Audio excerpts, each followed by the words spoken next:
The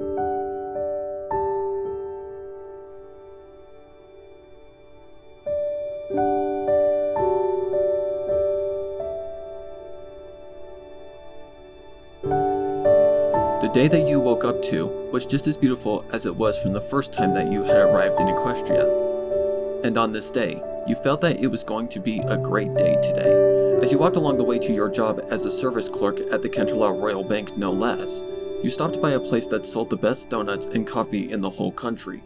And when you had made your order, you had grabbed the donuts and coffee to eat them on the go. You were not in any rush at all, but given that you heard from a few workers a few days ago that if any pony was early enough, they would be able to have themselves a few bits in their pockets. You knew that such rumors were only that, but that never stopped you from having an opportunity to get comfortable at your desk. The time on your watch was 7:55 a.m., more than enough time to get yourself ready for the job's necessities, a clean desk to sit at, a sharp suit to wear, a respectable yet optimistic attitude, a good book to read with your lunch scheduled out, and your name tag polished. Hi there, my name is Anon, and if you wish to make a withdrawal, deposit, or even make a new account, be it business or checking, I will help you out in the best way that I can. Now, how may I help you, my friend? You introduce yourself to one of the customers who first arrived after seeing the first rush of ponies coming in and out of the bank. The seemingly endless hours of the day had finally ended with the last customer requesting to make a withdrawal of bits for their relative who was in the hospital. They wanted to pay for the bills to get their relative out of that place, and you said yes to that request, but the others were either just stuck-up snobs, nervous newcomers, or even just some noble pony who wanted to ask how it was to be the only human in Equestria. You already met the other humans in Ponyville, along with 2 others in the city of Canterlot, but you don't tell them that. Mr. Anon, a moment in my office, if you please. That was the voice of none other than Lord Fancypants, the manager of the bank, thus your boss, calling you to his office from the speaker box next to your reading lamp. You press the button and say, I'll be right there, boss. An hour later, you felt the need to return to your home, stat. The conversation that you just had with your boss was interesting, to say the least. With how impressed your boss was with your record of 57 nobles, 72 new accounts, and 42 nobles in under a week, he had decided to promote you to an accountant on the spot, effective immediately. But what really got to you was how even Lord Fancypants, your boss and friend, the title always coming first before friend, was able to notice how you never talked about having a special sun pony in your life. You had confessed to him that you were deeply affected by a certain pony that truly affected you in ways that you dared not tell him about. And most of the things that you wanted to say could not be said, given that you were more than afraid of being told no by this pony in mind. By the time that you reached your room in the castle of Canterlot, you were so exhausted from the work that was needed of you on that day. As you opened the door to your room, you noticed how it seemed just spotless, from spick and span, all over. Wait, spotless? How did... You tried to speak up from how surprised you were. Hello again, Anon. That voice. Princess Celestia? You mutter with a mighty shiver, knowing that warm and loving voice from anywhere.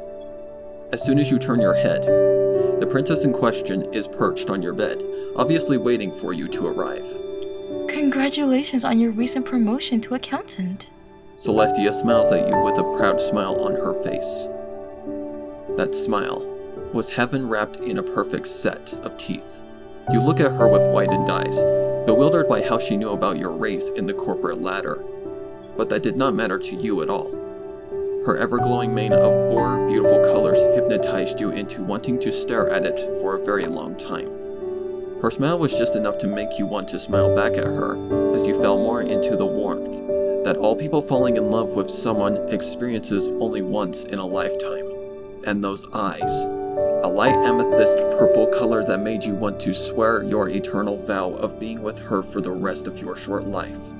I take it that you are speechless from the events that have happened today, She then asks you, breaking your romantic train of thought, sadly ending what you so wanted to say to her. What? No. I was just surprised that you're here in my room, your high... Celestia. You correct yourself while trying to clarify what you saw and learned today. Oh, Anon, She giggles at your blushing face. you really need to relax. Here, She points a wing to her left side on your bed. have a seat with me. She calls to you in the room. Okay. You reply, with your body moving towards the pointed spot. As soon as you sit next to her, Celestia's wing wraps around you as if it were an arm that you so happen to have. You decide to brush her feathers a bit before you realize that she gets a little ticklish from such an action, evidenced by a slight giggle from her. Oops. Sorry about that. You sheepishly chuckle to her as you move your hand away. No need to apologize, Anon. She laughs heartily. I forgot about your feathers being ticklish. You say to her as you scratch the back of your head in embarrassment. Oh, it's quite alright. She assures you in that tone that you always loved hearing from her, and that assurance made you want to hug her. And so you did, with a gentle hug on her long, nearly swan-like neck. She allows this to happen as her face nuzzles yours while keeping her wing on you. You must be quite happy to see me, Anon. She observes from your actions. Beautiful. You mutter to yourself as you relished in that hug that you were giving her. Celestia hums curiously. Nothing. You rapidly say to her, trying to assure her that nothing was said. You think I'm beautiful, don't you? She then asks you with a giggle in a nearly teasing tone, though flowing with that voice that you always knew to be just alluring. Sighing, you knew that trying to argue with the Princess of the Sun was a fallacy. I love you, Celestia. You confess to her. And in more ways than I could ever express in words. Sighing, you rise from your bed and make your way to the door. But suddenly, you are stopped by a gold aura that surrounds your feet. You were too scared to face her, but that apparently didn't stop her from stopping you. Perhaps you'd like to hear what I have to say before you go? She suggests in the same tone, though it almost had a tinge of sadness in it. You turn around to see her face, knowing that going against her wishes was considered a big wrong against her. You comply by pointing to yourself and the chair near your desk in the room. She falters her magic to realize you, and you make your way to the chair.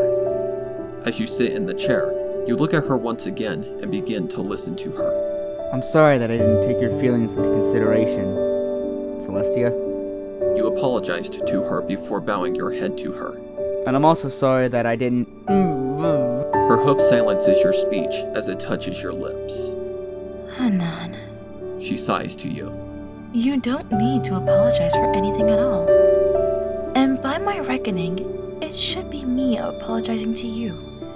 I was too busy to notice how long it has been since you fell for me. Now, it may be true that you and I are completely different. She nodded, to which you nodded back, knowing fully well what she was saying in context. But I want to be your special sun pony, Anon. I see this now. And I know that you wish to be my special sun pony.